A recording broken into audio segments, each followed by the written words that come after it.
Compliance with cryptocurrency sanctions and anti-money laundering regulations is difficult, but not impossible.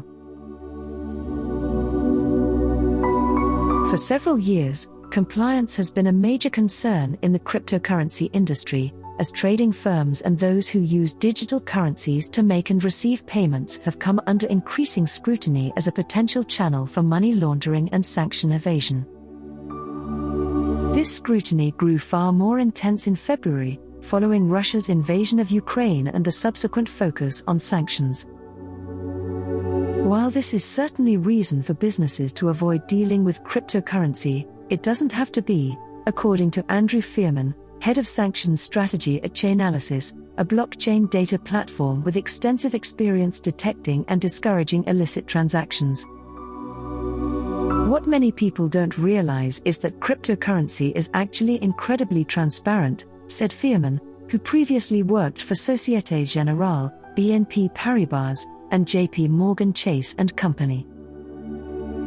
According to him, cryptocurrency operates on publicly accessible, immutable blockchain ledgers, which means that once information about a transaction is recorded on one, it cannot be changed or deleted. That means that anyone, at any time, can use a public block explorer to look up the entire history of transactions, Fearman explained. As a result, compliance professionals who are familiar with cryptocurrency have an advantage over those working in traditional institutions in that they can investigate transactions that may have encountered a sanctions exposure or other compliance issue several hops back. This isn't as clear in traditional fiat, where a financial institution may only be privy to a single transaction that may have gone through a shell company and then another financial institution, he said.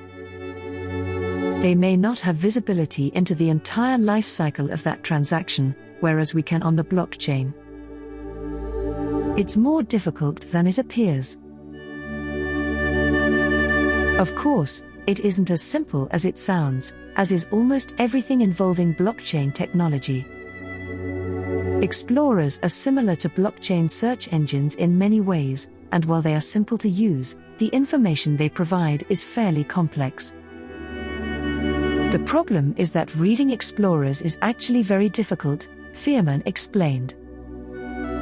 It appears to be a collection of random numbers and letters transacting with another collection of random numbers and letters.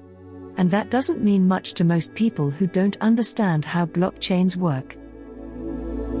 Chainalysis maps those random numbers and letters, which are cryptocurrency addresses, to their real-world services, he explained.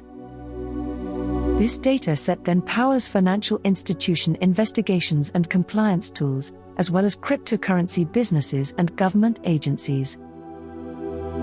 As a result, compliance and investigative personnel can go ahead and flag suspicious activity in real time and do deeper investigations into the flow of funds on the blockchain, particularly where they have exposure to potentially illicit or risky activity. He explained that doing so begins with a simple 6-step process that begins with collecting Know Your Customer (KYC) data, screening it against sanctions lists, and blocking IP addresses sanctioned by agencies such as the U.S. Treasury Department's Office of Foreign Asset Control, OFAC. More sophisticated tools, such as screening for IP addresses associated with VPN services used to conceal the user's location, can make this more robust. Of course, constantly monitoring your transactions and keeping an eye on the activity that flows through your business is critical, Fearman said. It's also important to be able to perform counterparty due diligence, to understand with whom your customers are transacting.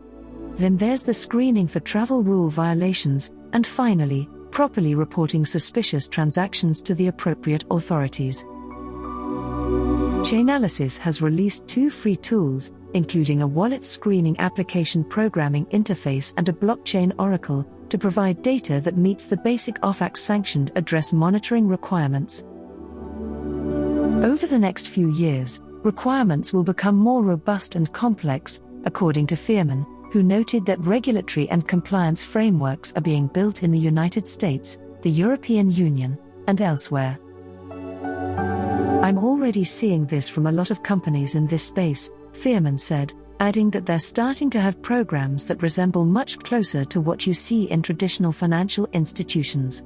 This includes having a KYC team, an AML team, and sanctions teams to manage their various regulatory expectations from departments such as OFAC and the Treasury Department's Financial Crimes Enforcement Network, also known as FinCEN, he said.